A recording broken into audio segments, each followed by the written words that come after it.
আর মাহফিলের স্টেজে গেলে একটা বিষয় দেখলে খুব খারাপ লাগে। মানুষগুলি যারা এখানে পেছনে বসেছে, আপনাদের সামনে ক্যামেরাগুলির কারণে আপনাদের খুব সুবিধা হচ্ছে।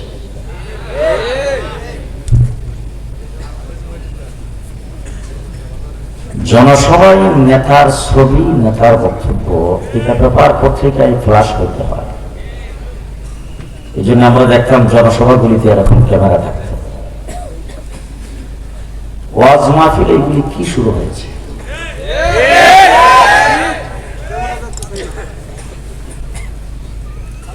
এটা আমার মনে হচ্ছে যে সামনে কোন একটা বিপদ আসতেছে আমাদের।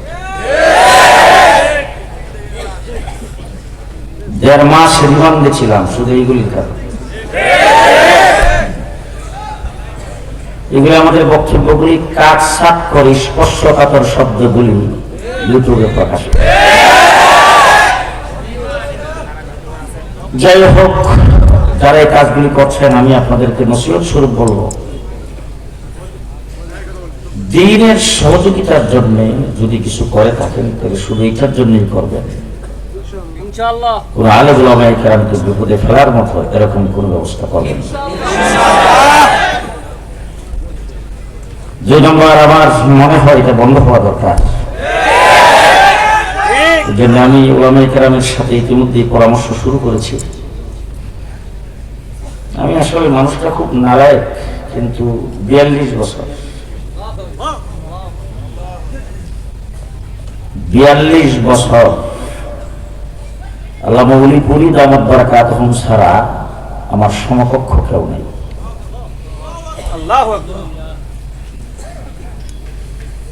আমার মাদ্রাসা সাভার বিরুলিয়া উত্তরা মিরপুরের প্রচুর পাশে।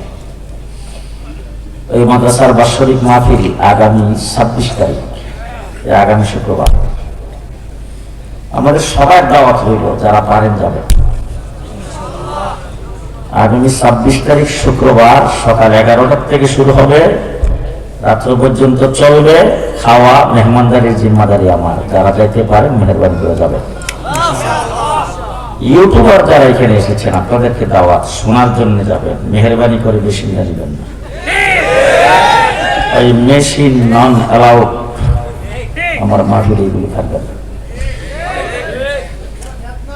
আমার মাহফিলে দেশের শীর্ষস্থানীয় উলামায়ে কেরাম সেখানে উপস্থিত হবেন, যাদের অনেকে এইগুলি পছন্দ করেন না, আমি নিজেও পছন্দ করি না।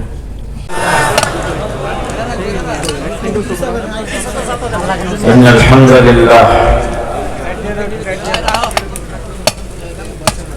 নাহমাদুল্লাহ তাআলা ওয়া নুসাল্লি আলা রাসূলিহিল কারীম, আম্মা বা'দ।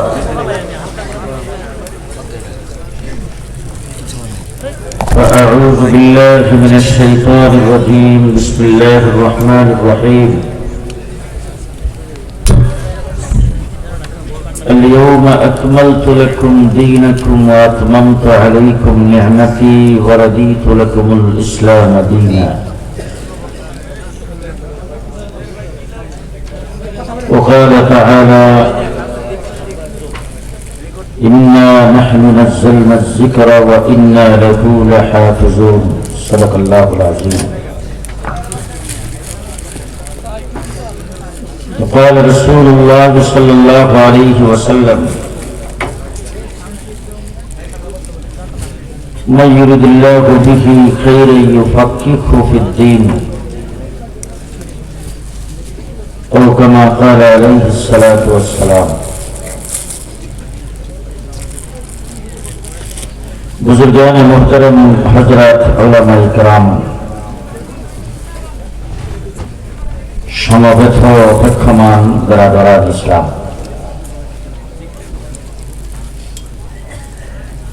বাংলাদেশের শীর্ষস্থানীয় উলামায়ে কেরাম, গভীর রাত্র পর্যন্ত আপনাদের সামনে কোরআন এবং হাদিসের আলোকে বর্তমান সময়ের সময় উপযোগী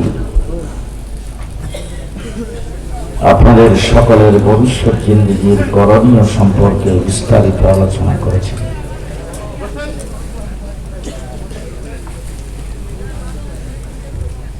আপনারা যারা এখানে দাঁড়িয়েছেন, বসেছেন, কতক্ষণ পর্যন্ত থাকার ইচ্ছা করেছে? সারা রাত? আল্লাহ আপনাদেরকে সারা রাত্র সওয়াব দান করুন। আমি খুবই ক্লান্ত, পরিশ্রান্ত, আর মাহফিলের স্টেজে গেলে একটা বিষয় দেখলে খুব খারাপ লাগে। মানুষগুলি যারা এখানে পেছনে বসেছে, আপনাদের সামনে ক্যামেরাগুলির কারণে আপনাদের খুব সুবিধা হচ্ছে।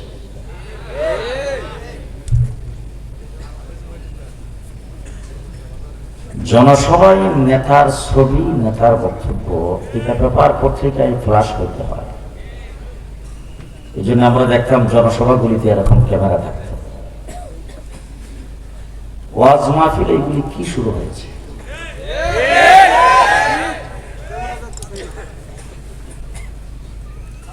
এটা আমার মনে হচ্ছে যে সামনে কোন একটা বিপদ আসতেছে আমাদের। 1.5 মাস রিমান্ডে ছিলাম শুধু এইগুলির কারণে।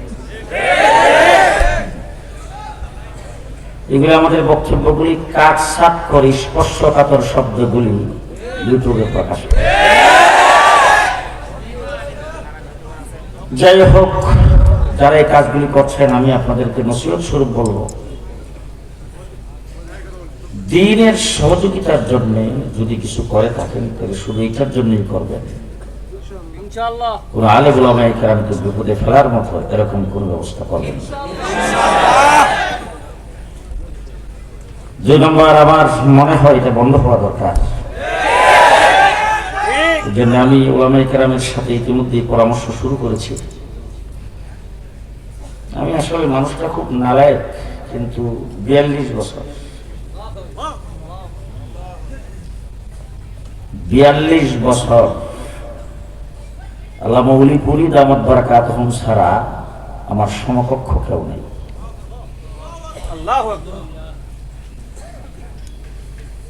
আমার মাদ্রাসা সাভার বিরুলিয়া উত্তরা মিরপুরের প্রচুর পাশে। এই মাদ্রাসার বাৎসরিক মাহফিল আগামী 26 তারিখ, আগামী শুক্রবার। আমাদের সবার দাওয়াত হইল, যারা পারেন যাবেন।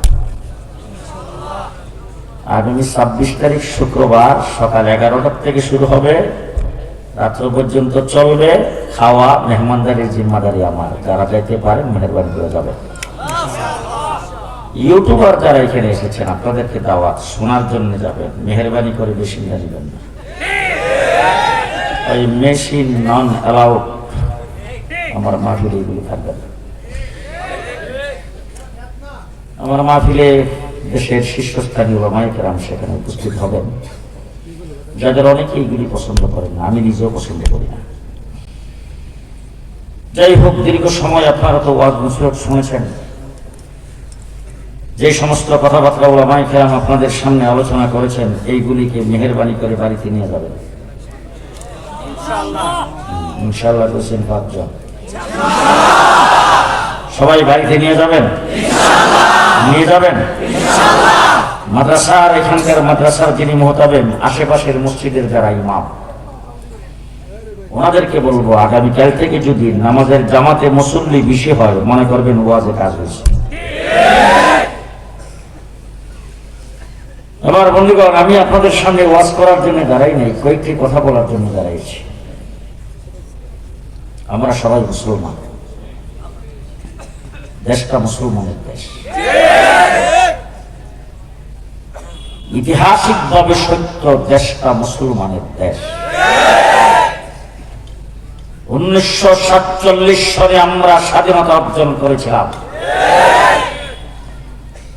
ইংরেজদের বিরুদ্ধে 25 বৎসর লড়াইয়ের পরে ইংরেজ যখন এই দেশ থেকে যাওয়ার সিদ্ধান্ত গ্রহণ করেছে আমাদের লাঠিডান্ডার বাড়ি খেয়ে, তখন এই দেশটাকে 2 ভাগে ভাগ করেছেন। একটা হলো হিন্দুস্তান, আর একটা হলো পাকিস্তান।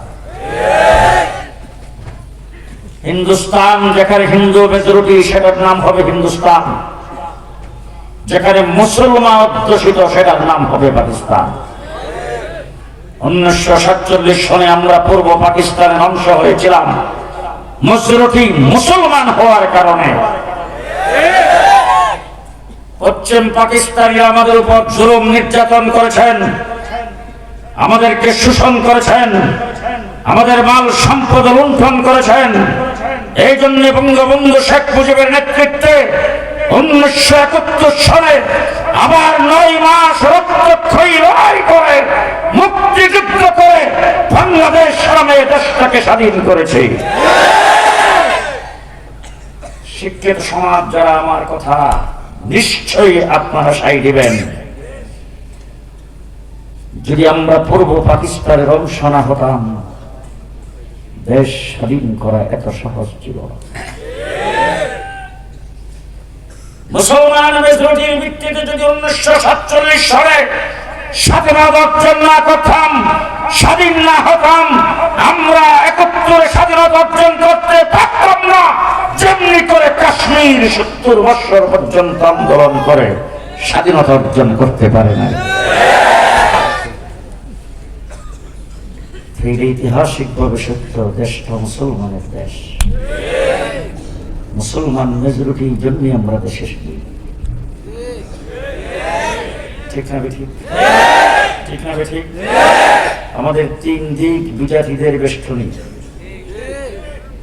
যারা গুজরাটের মুসলমানদেরকে কুচকাটা করে, যারা কাশ্মীরের মুসলমানদেরকে হত্যা করে, যারা বাবরি মসজিদকে ধ্বংস করে, যারা মুসলমানদের গুরু জবাই করতে দেয় না, যারা মুসলমানদের উপর শোষণ নির্যাতন করে, এরকম বিজাতিরা আমাদের 3 দিক ঘেরাও করে রেখেছেন। আরেক দিক বঙ্গোপসাগর।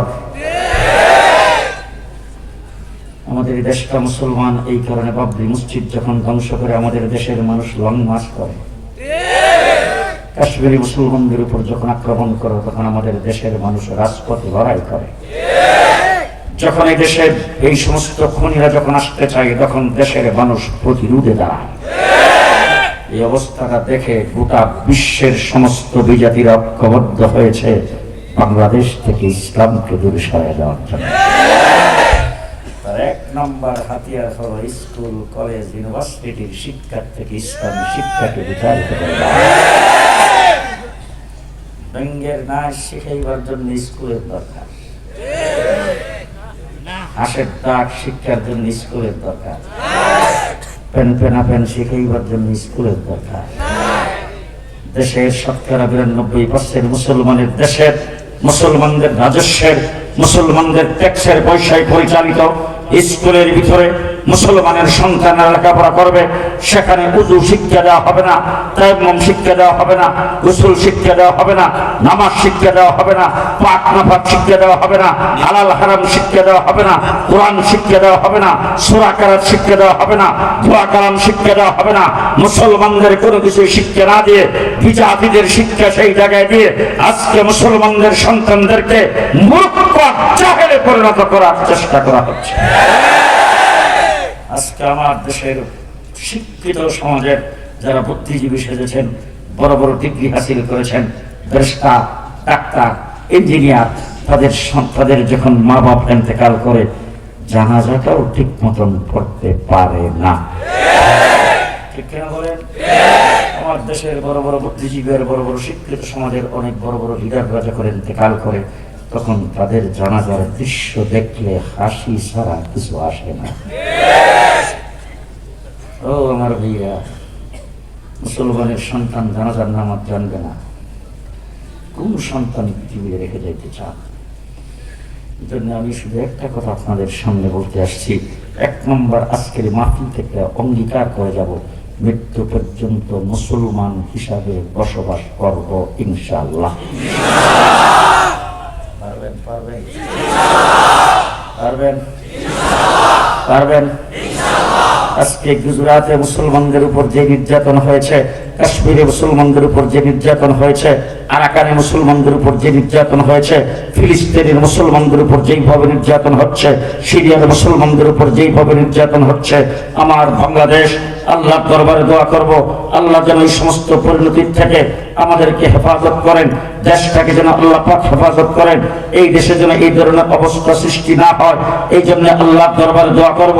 কিন্তু জেনে রাখেন, ফিলিস্তিন 70,000 নবী যেখানে জন্মগ্রহণ করেছে, হাজার হাজার নবী যেই মাটির নিচে শুয়ে আছে, সেই জায়গাতে মুসলমানদের প্রথম কাবলা সেটা যদি ইহুদিরা দখল করে ফেলতে পারে, সেই জায়গায় মুসলমানদের উপর যদি নির্যাতন হতে পারে, আমাদের মাটির নিচে শাহজালাল শুয়ে আছেন, আমাদের মাটির নিচে হাফিজি হুজুর শুয়ে আছেন, এই বলে যে আমাদের উপর কিছু হবে না, সেটা ভাবার কোনো কারণ নেই।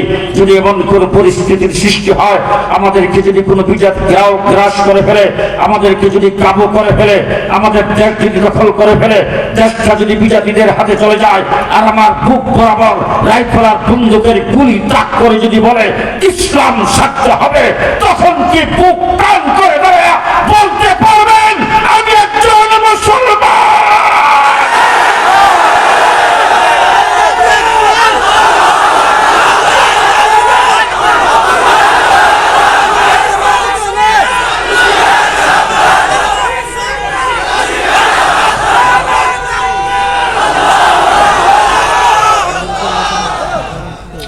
সকাল সন্ধ্যা রাত্র দিন 24 ঘন্টা আমাকে এই খেয়াল করতে হবে যে আমি একজন মুসলমান, আমি মুসলমান, আমি মুসলমান। আমার নেতার কথা ইসলাম বাদ দেওয়া যাবে না, আমার দলের কথা ইসলাম বাদ দেওয়া যাবে না, আমার লিডারের কথা ইসলাম বাদ দেওয়া যাবে না, আমার কোনো বড় ভাইয়ের কথা ইসলাম বাদ দেওয়া যাবে না, আমার দেশের কোন লিডারের কথা ইসলাম বাদ দেওয়া যাবে না। আমি মুসলমান হিসাবে জন্মগ্রহণ করেছি, মুসলমান হিসাবে মৃত্যুবরণ করতে চাই। আল্লাহ পাক কোরআন শরীফে পরিষ্কার ভাষায় বলেছেন, লা তামুতুন্না ইল্লা ওয়া আনতুম মুসলিমুন। ও দুনিয়ার মানুষেরা, মুসলমান না হয়ে মৃত্যুবরণ করো না।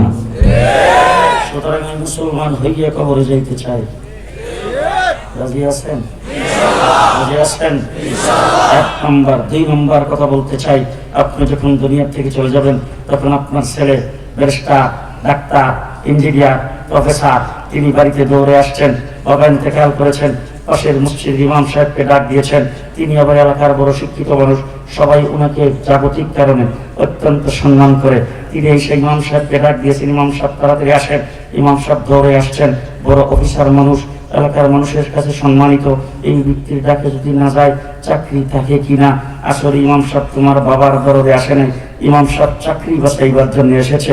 আইসা ইমাম সাহেব সামনে সালাম দিয়ে দাঁড়িয়েছেন, বলছেন ইমাম সাহেব বাবা তো মারা গেছেন, এখন কি করা? আরে বাবা মারা গেছেন, তুমি লাশটাকে কি করবা সেটাও তুমি জানো না। ইমাম সাহেব আইসা বলতেছেন, গায়ের জামা কাপড়গুলি খুলে ফেলান, হাতের আংটি খুলে ফেলেন, হাতের ঘড়ি খুলে ফেলেন, বাবার কোমরে যদি গুঞ্চি থাকে সেটাও খুলে ফেলেন, শরীর থেকে খালি করে উত্তর দিকে মাথা দিয়ে শোয়া একটা চাদর দিয়ে রেখে দেন। বলে তারপর ইমাম সাহেব কি করতে হবে, এরপরে কি করতে হবে সেটাও তুমি জানো না। ইমাম সাহেব বলেন, মেয়েদেরকে বলেন বড়ই পাতা দিয়ে গরম পানি করতে, এখন লাশকে ধোয়াবে। বলে ইমাম সাহেব আপনি তো ইমামুল হাইয়্যি ওয়াল মাইয়্যিত, আপনি তো জিন্দারও ইমাম মুর্দারও ইমাম, সুতরাং আপনি আবার জিগানকার লাশ কেন ধোয়াইব, আপনারা রাখছি তো এই কারণে।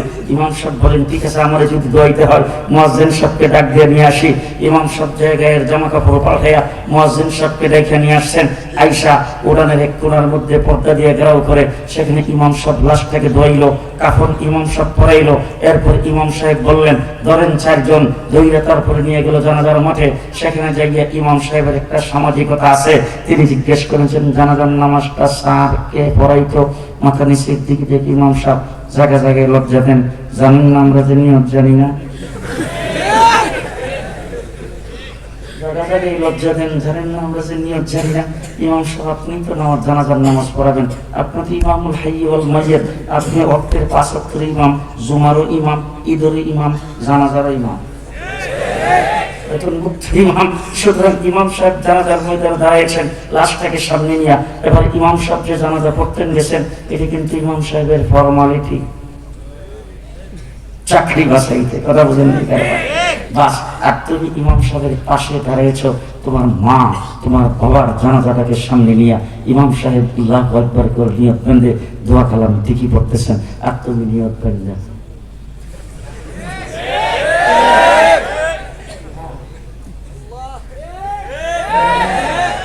তুমি ব্যারিস্টার, তুমি ডাক্তার, তুমি ইঞ্জিনিয়ার, তুমি প্রফেসর, তুমি ডক্টর। পরিষ্কার ভাষায় বলে গেলাম, এই জমিনের উপর আসমানের নিচে তোমার মতো মূর্খ কেউ নাই, তোমার মতো কুলাঙ্গার কেউ নাই। মা বাবার জানাজা দিয়ে তুমি মা বাবার মাগফিরাত কামনা করতে পারো। আপনারাও কি চান যে আপনাদের ঘরে সন্তান এমন হোক? জি চান এমন হোক? আমার কাছে আসছে, বাবার জন্য দোয়া চাইছে, হুজুর বাবা ইন্তেকাল করেছেন, বাবার জন্য দোয়া করেন। আমি বললাম আপনি তো আমার কাছে দোয়া চাইতেছেন, আমি আপনার বাবার জন্য এখন দোয়া করে দিলাম, আল্লাহ আপনার বাবাকে মাফ করে দেবো, আল্লাহ আপনার বাবাকে জান্নাতবাসী করে দেবো। এই তো আপনি শুনলেন, আমি দোয়া চাইলেন, আপনাকে শুনিয়ে দিলাম, আপনি শেষ চলে গেলেন। ওই তো আমার কিছু হাদিয়া দিলেন, হাদিয়া পকেটে ফেলে দিলাম, বাস সারা গেল। এবার যদি আপনি বাড়তি কিছু করতে চান, হুজুর আমার মাদ্রাসার ছাত্রদের কিনে একটু খতম করে দোয়া করে দিলেন, তাইলে আমি আপনাকে বলবো বসেন, জোহরের নামাজের টাইম আসুক, সেখানে খতম করে আপনার বাবার জন্য দোয়া করে দিব, এই তো শেষ। এখন আপনি যদি সার্বক্ষণিক দোয়া করেন, ভালো হয় না খারাপ হয়, সে আমার জিজ্ঞেস করে হুজুর দোয়া যে পড়ব কি করে দোয়া করতে হবে?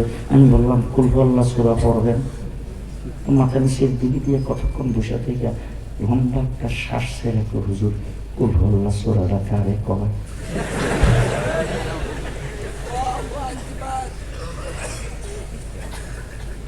রাগ করতেছেন?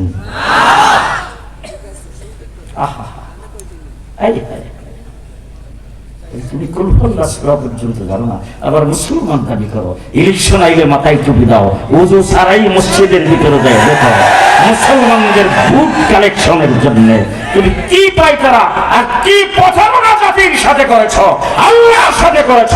তোমার জায়গা জমিনের উপরও হবে না, জমিনের নিচেও হবে।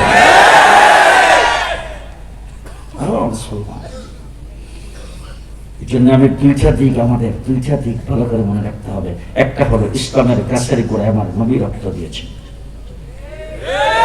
আজকে আমাদের দেশে কোনো ব্যক্তি যদি জীবন দেয়, মিছিলে যায় যদি মারা যায়, হরতালে যায় যদি মারা যায়, রাস্তাঘাটে পড়ে যদি মরে, তাইলে আমাদের দেশের নেতারা কর্মীরা স্লোগান দেয় এমুকের পবিত্র রক্ত ব্যথা যেতে দেব না। আমি আপনাদেরকে বলতে চাই, আমার নবীর চাইতে পবিত্র রক্ত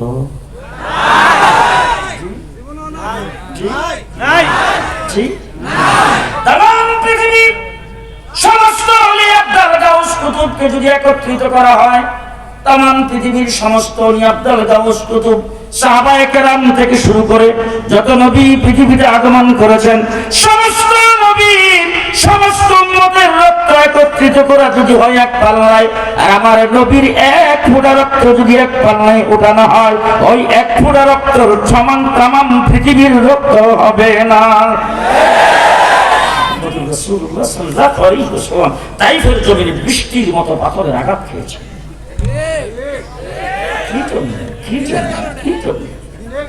কি জন্য? আমার রাসূলকে তো বলা হয়েছে রাজত্ব চাও, তোমাকে প্রেসিডেন্ট বানিয়ে দেওয়া হবে। সুন্দরী নারী বিয়ে করতে চাও, বিশ্ব সুন্দরী হতে ভাগ করেছেন এমন নারী তোমাকে বিয়ে করে দেওয়া হবে। অর্থ সম্পদ চাও, গোটা পৃথিবীর বিখ্যাত ধনী তোমাকে বানিয়ে দেওয়া হবে।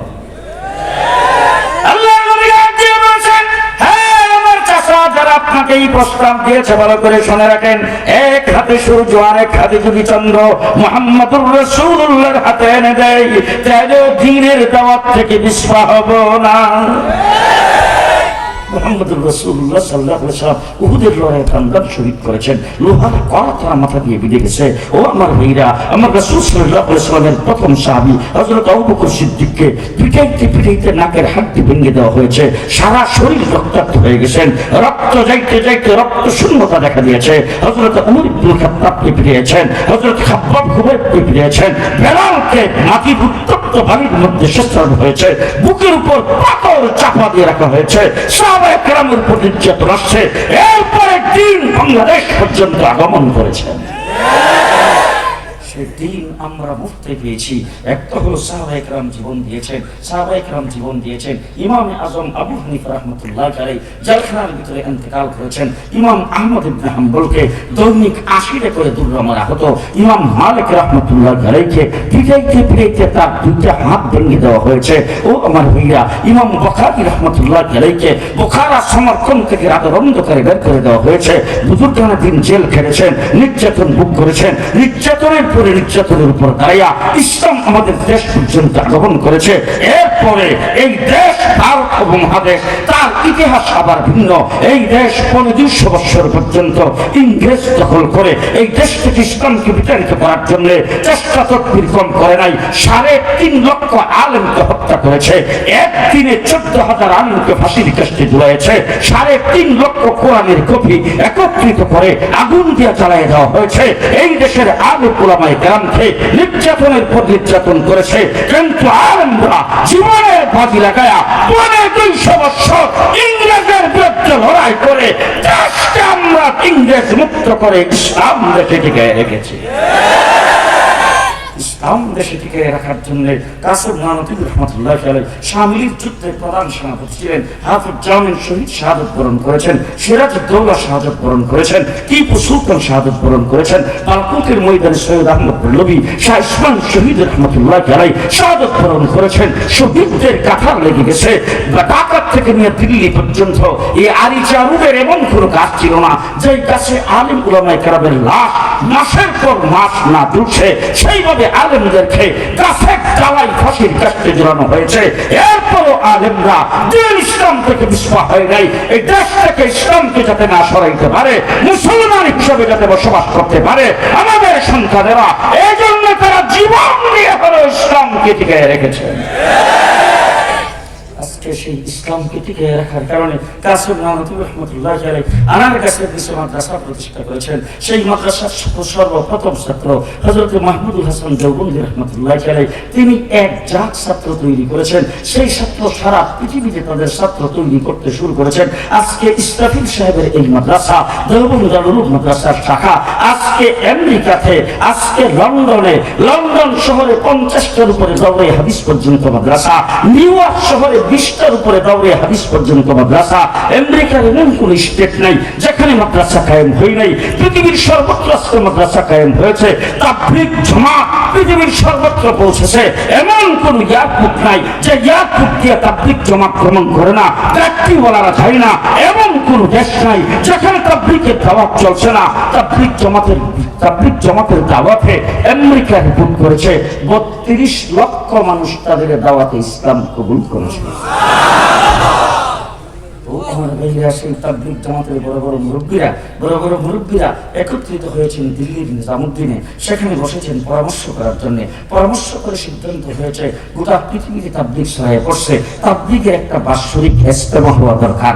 এই সিদ্ধান্তের পরে ইজতেমা এখন কোথায় হবে, কোন দেশে হবে? ভারতে হবে, হিন্দুস্তানে হবে, পাকিস্তানে হবে, মালয়েশিয়া হবে, বিভিন্ন দেশ থেকে প্রস্তাব আসছে। কিন্তু দিল্লির নিজামুদ্দিনে সারা পৃথিবীর মুরব্বীরা একত্রিত হয়ে আজকের থেকে 65 বছর আগে তারা সিদ্ধান্ত করেছেন বিশ্ব ইজতেমা হবে বাংলাদেশে। কোথায় হবে? কেন? কারণ থেকে বাংলাদেশের মানুষ বড় ইসলাম প্রিয়। বাংলাদেশের মানুষ আলেম উলামায়ে কেরামের ভক্ত।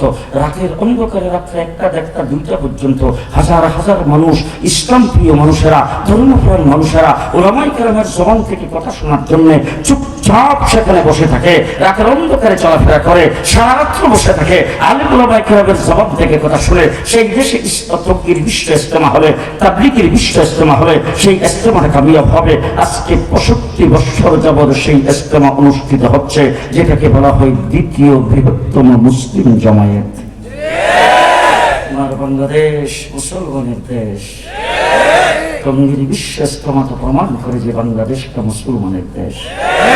ঠিক না ঠিক? ঠিক না ঠিক? সুতরাং এই দেশ থেকে ইসলামকে দূরে সরাইতে হবে, নতুবা দেশ থেকে শোষণ করা যাবে না। আমরা যত কিছুই করতে চাই হেফাজতে ইসলাম লাভ দিয়ে উঠে, আমরা যত কিছুই করতে চাই আলেম ওলামায়ে কেরাম লাভ দিয়ে উঠে। তসলিমা নাসরিনকে আমরা জন্ম দিয়েছিলাম, বাংলাদেশে আলেম ওলামায়ে কেরাম দিনদার মুসলমানরা থাকতে দেয় নাই। হাইকোর্ট থেকে 2 জন বিচারপতি ফতোয়ার বিরুদ্ধে রায় দিয়েছিল, সেটা পর্যন্ত বাস্তবায়ন করতে দেয় নাই। সেটা চিরন্তন জ্বালিয়েছিলাম মুর্শেদ বানাইবার জন্য, সেটা পর্যন্ত শাইখুল হাদিসের নেতৃত্বে প্রতিবাদ হয়েছে। শাহবাগের নাস্তিকার মুক্তাবজা একত্রিত হয়ে আল্লাহ নবীর বিরুদ্ধে, আল্লাহর বিরুদ্ধে কটূক্তি করেছে। শাপলা চত্বরকে রক্ত রঞ্জিত করে তারাই প্রতিবাদ করেছে। সুতরাং এই প্রতিবাদী মুসলমানদেরকে ইসলাম থেকে দূরে সরাইতে হবে, স্কুল কলেজ থেকে দ্বীনি শিক্ষাকে দূরে সরাইয়া দিতে হবে। ষড়যন্ত্র বড় গভীর, ষড়যন্ত্র বড় গভীর। স্কুল কলেজ কিন্ডারগার্টেন খুলে সকালবেলা মক্তব পড়ার 12টা বাজাও। যে টাইমে মুসলমানদের বাচ্চারা বক্তব্য যায়, এই টাইমে কিন্ডারগার্টেন কেজি। সেই জায়গার ভিতরে একটা বাচ্চা, ছোট বাচ্চা, এর নিজের ওজন যুদ্ধের 1 থেকে ডাবল ওজন বই পুস্তক। এইভাবে তাদেরকে শিক্ষা দেওয়ার জন্য স্কুল কলেজের মধ্যে নেওয়া হচ্ছে English medium school, KG school, kindergarten school, নতুন কুড়ি বিদ্যালয়, প্রাইমারি স্কুল, বিভিন্ন স্কুল দিয়া আজকে সেখানে তাদেরকে বিজাতিদের শিক্ষায় শিক্ষিত করানো হচ্ছে, ইসলামী শিক্ষা থেকে দূরে সরানো হচ্ছে। পরিষ্কার ভাষায় বলতে চাই, আমরা কেজির বিরোধী না, ইংলিশ মিডিয়াম স্কুলের বিরোধী না, আমরা কিন্ডারগার্টেনের বিরোধী না। আমার ছেলে, দেশের ছেলে ইংলিশ মিডিয়াম স্কুলে লেখাপড়া করবে, ইংলিশ জানবে, তারা ইংরেজিতে দিন প্রচার করবে, 100 বার আমরা চাই। কিন্তু সাথে সাথে বলতে চাই, তাদেরকে শিক্ষার আড়ালে দিন শিক্ষা থেকে বঞ্চিত করা যাবে না। এই জন্য কিন্ডারগার্টেন থেকে শুরু করে বিশ্ববিদ্যালয় পর্যন্ত দিনী শিক্ষা বাধ্যতামূলক করতে হবে, বাধ্যতামূলক করতে হবে, বাধ্যতামূলক করতে হবে। রাজি থাকলে হাত তুলে দেখা।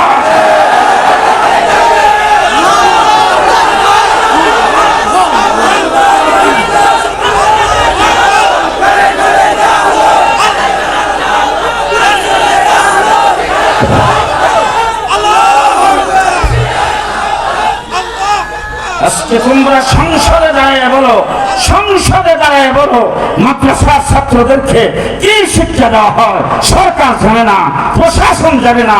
এটার ভিতরে কি শিক্ষা দেয় কেউ জানে না। তাদেরকে বিজ্ঞান পড়ানো হয় না, সায়েন্স পড়ানো হয় না, ভূগোল পড়ানো হয় না। পরিষ্কার ভাষায় বলতে চাই, তোমরা যদি আমাদের মাদ্রাসার দিকে পাকা চোখে তাকাও, আমরাও তোমাদের দিকে পাকা চোখে তাকাবো। আমরাও দেখবো কোরআন শিক্ষা দাও কিনা, নামাজ শিক্ষা দাও কিনা। আমার মুসলমানের সন্তান নামাজ শিক্ষা করবে না, তা হতে পারে না। আমার মুসলমানের সরকার জানাজা শিক্ষা করবে না, তা হতে পারে না। আমার মুসলমানের সন্তান ঈদের নামাজ শিক্ষা করবে না, তা হতে পারে না। আমার মুসলমানের সন্তান হালাল হারাম শিক্ষা করবে না, তা হতে পারে না। ঠিক না ঠিক? আজকে যদি হালাল হারাম জানা থাকতো, পাক না ভাত যদি জানা থাকতো, বেগম পাড়াই বাড়ি হতো না। আজকে যদি হালাল হারাম জানা থাকতো, দেশের টাকা পয়সা বিদেশে চালানো হতো না। আজকে হালাল হারাম যদি জানা থাকতো, দেশের টাকা পয়সা আত্মসাৎ হতো না, সুইস ব্যাংকে অ্যাকাউন্ট হতো না। আজকে যদি হালাল হারাম জানা থাকতো, আল্লাহর ভয় যদি প্রত্যেকটা মানুষের ভিতরে ঢুকাই দেওয়া হতো, তাইলে রডের বদৌলতে উন্নয়নের বাস দেওয়া হতো না। আমার ভাইরা প্রত্যেকে মুসলমান থাকতে চায়, 2 সবক মনে থাকবে তো। 1 নম্বর, নিজেরা মুসলমান থাকতে চাই, সন্তানাদিদেরকে মুসলমান বানাইতে চাই। রাজি আছেন? রাজি আছেন? দেখি কারা কারা রাজি। আল্লাহ কবুল মঞ্জুর করার, সকলে বলেন আমিন। আরো জোরে বলেন আমিন, আরো জোরে বলেন আমিন। এই জন্য আপনি, আমার সন্তান কিন্তু স্কুলে পড়ে না, শেষ কথা, আমার সন্তান কিন্তু স্কুলে পড়ে না, আমার নাতি নাত করে স্কুলে পড়ে না, সব মাদ্রাসায়। কারণ আমি কাঠমোল্লা, তারাও কাঠমোল্লা। আমার বাবা আমাকে কাঠমোল্লা বানিয়ে ঠকে নাই, আমিও কাঠমোল্লা হইয়া ঠকি নাই। আমার সন্তানেরও কাঠমোল্লা হইয়া ঠকবে না, নাতি নাত করেও কাঠমোল্লা হইয়া ঠকবে না। আল্লাহ পাক যে ইজ্জত আর সম্মান দিয়েছে, কোনো মন্ত্রী মিনিস্টার ওই সম্মান নাই। সুতরাং ক্যাপ্টেনুল্লাহ হওয়ার কারণে যদি সম্মান পেয়ে থাকি, আমার ছেলেরাও তো পাবে, আমার নাতি নাতকেও পাবে। আমার সন্তান স্কুলে পড়ে না, আমার নাতি নাতকেও স্কুলে পড়ে না, আপনাদের সন্তানের স্কুলে পড়ে, কেজিতে পড়ে, কিন্ডারগার্টেনে পড়ে। আপনাদের সন্তানদেরকে আপনারা ব্যারিস্টার, ডাক্তার, ইঞ্জিনিয়ার বানাবেন। আমার সন্তানকে আমি আলেম বানাবো, মুফতি বানাবো, হাফেজ বানাবো। ঠিক আছে, ভালো কথা। আপনার সন্তানকে আপনি ডাক্তার, ব্যারিস্টার, ইঞ্জিনিয়ার বানান, 100 বার বানান, কোনো আপত্তি নাই। কিন্তু আন্দোলন প্রথম করতে হবে, আমার সন্তান যেখানে পড়বে সেখানে তার সাথে ধর্মীয় শিক্ষা বাধ্যতামূলক হতে হবে। আস্তে কম বাধ্যতামূলক হতে হবে। যতদিন পর্যন্ত সেটা না হবে, ইসরাফিল সাহেব যেই কথা আপনাদেরকে বলছেন, মাত্র 3 বছর, 3 বছরের জন্য আপনার বাচ্চাটাকে নূরানি পদ্ধতির মাদ্রাসায় দেন। 3 বছর পরে ছেলেকে হাফেজ বানায়েন না। হুজুরকে মুহতারাম সাহেবকে বললাম, আপনি কোনোদিন ফতোয়া দিবেন না যে আপনার ছেলেকে হাফেজ বানান, আপনার ছেলেকে আলেম বানান, দরকার নাই। 3 বছর পরে আপনার ছেলেটাকে নিয়ে ইংলিশ মিডিয়ামে ভর্তি করেন, আপত্তি নাই।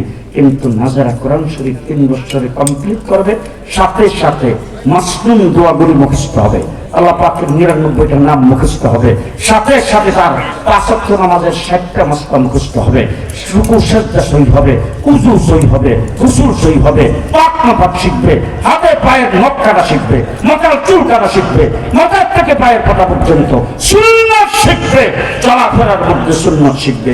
সবকিছু শিখে 3 বছর পরে